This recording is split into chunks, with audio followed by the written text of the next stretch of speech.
Kompas Siang kembali untuk Anda bersama saya Glenis Oktania. Pengumuman rekapitulasi pemilu 2024 telah dilakukan Komisi Pemilihan Umum atau KPU pada Rabu malam. Tapi proses politik terhadap hasil pemilu 2024 baru mulai berlangsung. Tak cuma gugatan di Mahkamah Konstitusi, tapi juga penggunaan hak angket di DPR. Di Mahkamah Konstitusi, Kamis pagi pasangan Anies Baswedan dan Muhaimin Iskandar mulai menggugat hasil pemilihan presiden 2024.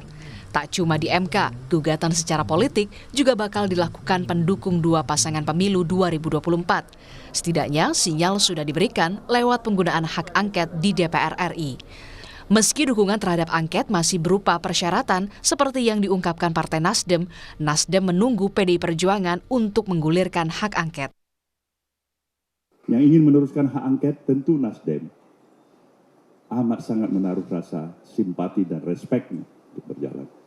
Bagaimana sikap Nasdem? Kami akan evaluasi. Kami lihat dulu satu persatu.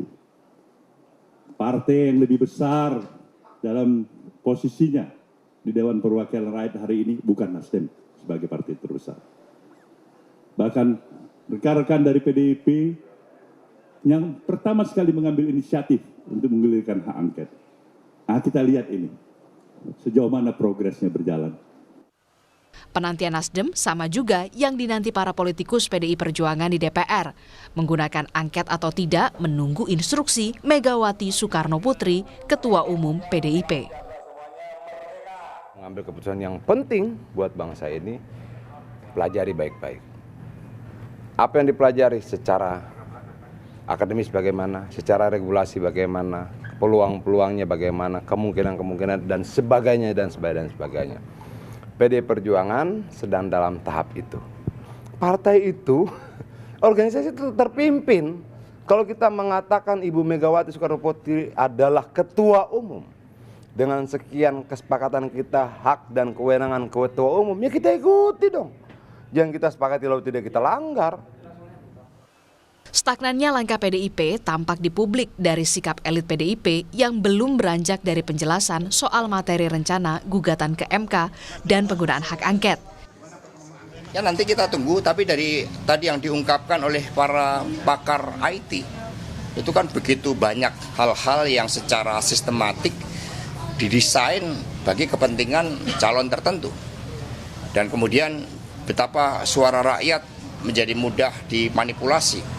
Begitu banyak kejanggalan yang bisa dibuktikan secara ilmiah. Karena pemilu siapapun yang merekayasa artinya membunuh masa depan kita. Tapi politikus PDI Perjuangan, Deddy Sitorus meyakinkan publik bahwa politikus banteng di DPR tetap menggunakan haknya mendukung angket. Bagaimana kita bisa memperbaiki demokrasi kita ya melalui Mahkamah Konstitusi dan melalui hak angket itu. Jadi kalau ada orang bilang ini nggak terima hasil pilpres, urusannya apa? Nggak ada urusannya. Anggaplah ini proses yang biasa. Konstitusi memberikan hak bagi DPR untuk melakukan hak angket. Dan semua Presiden Republik Indonesia pernah mengalami hak angket. Paling banyak zaman Pak SBY, kira-kira 5 kalau saya nggak salah. Lalu kenapa sekarang hak angket menjadi jin yang menakutkan sampai dihimbau-himbau? Bila Nasdem menunggu PDI Perjuangan berbeda dengan Partai Kebangkitan Bangsa. PKB yang bersama Nasdem dan Partai Keadilan Sejahtera mengusung pasangan Anies Muhaimin, politikusnya di DPR sudah menandatangani usulan angket. Harapan dari rakyat, harapan dari masyarakat agar DPR bisa menggunakan hak angket. Ya. Nah, kami sendiri sudah 8 anggota dari PKB yang menandatangani. Nah, kami menunggu anggota-anggota lain karena minimal harus 25 anggota, 2 fraksi baru bisa diusulkan ke dalam sidang paripurna.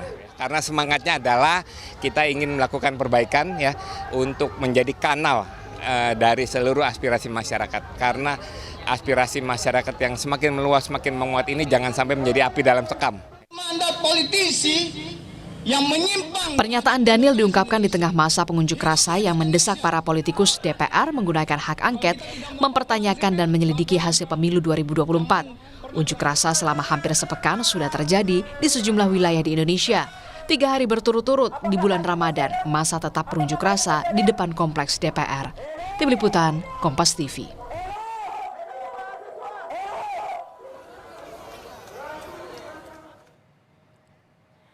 Di DPR, bagaimana rencana penggunaan hak angket oleh koalisi partai pasangan Anies Muhaimin dan Ganjar Mahfud?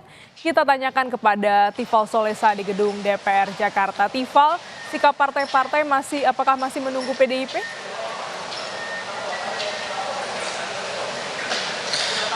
Kami masih menangkap hal demikian, Glenis. Masih menunggu PDI Perjuangan yang pertama kali menyuarakan atau mendorong agar hak angket ini bisa segera digunakan oleh DPR RI untuk menelusuri dugaan kecurangan pelaksanaan pemilu 2024. Yang belakangan atau setidaknya dalam 2 pekan ke belakang ini saya pantau dinamikanya dan juga suara-suara yang muncul dari beberapa fraksi. Sejauh ini baru yang berbicara adalah Partai Kebangkitan Bangsa. Tadi sudah kita simak, sudah ada beberapa anggota yang menandatangani pernyataan untuk siap maju untuk hak angket dugaan kecurangan pemilu ini.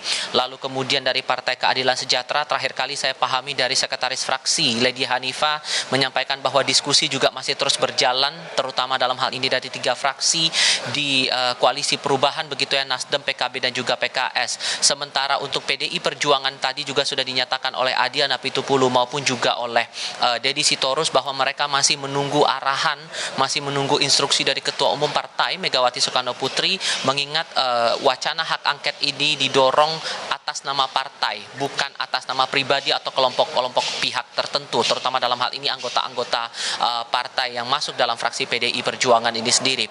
Yang masih kami nantikan sekarang sikapnya adalah Partai Persatuan Pembangunan atau P3 yang masuk dalam koalisi pengusung Ganjar Mahfud bersama dengan PDI Perjuangan. Beberapa kali kami tanyakan kepada, terutama dalam hal ini oleh Ahmad Baidowi selaku Sekretaris Fraksi P3 di DPR RI, ia menyampaikan bahwa sampai dengan saat terakhir kali yang kami pahami, ia atau P3 masih menantikan hasil akhir dari rekapitulasi suara pemilu yang sudah berakhir kemarin di tanggal 20 Maret 2024. Dan kami masih butuh konfirmasi lagi karena sudah lewat masa tenggat waktu itu, pengumuman hasil sudah disampaikan juga, apakah P3 akan resmi mendorong hak angket atau tidak. Karena yang kami pahami terakhir kali, Ahmad Baidowi kepada wartawan menyampaikan bahwa tidak ada kesan untuk menunggu partai-partai lain, terlebih untuk menunggu PDI Perjuangan, karena ini merupakan sikap dari partai. Tapi sekali lagi P3 masih belum menyatakan sikap apakah akan mengajukan atau tidak terhadap hak angket ini.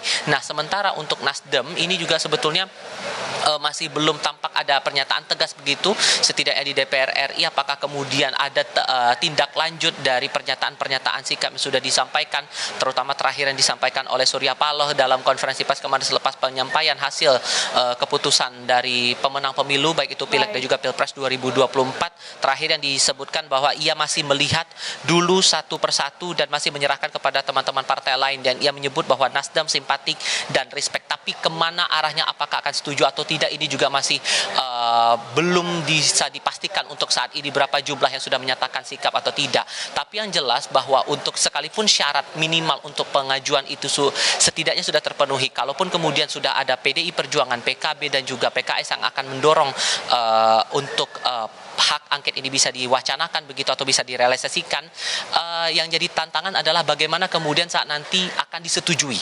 Karena dalam Undang-Undang MD3 sendiri di pasal 199 itu menyatakan bahwa usulan hak angket ini baru bisa dinyatakan disetujui dan bisa ditindaklanjuti kemudian apabila kemudian disetujui minimal setengah dari jumlah anggota yang hadir dalam rapat paripurna penetapan dari wacana hak angket itu sendiri. Jadi ini tantangan yang betul-betul dinamis dan masih terus kami pantau di Kompleks Parlemen Senayan Jakarta ini, Glenis. Terima kasih jurnalis Kompas TV, Tifal Solesa langsung dari gedung DPR MPR.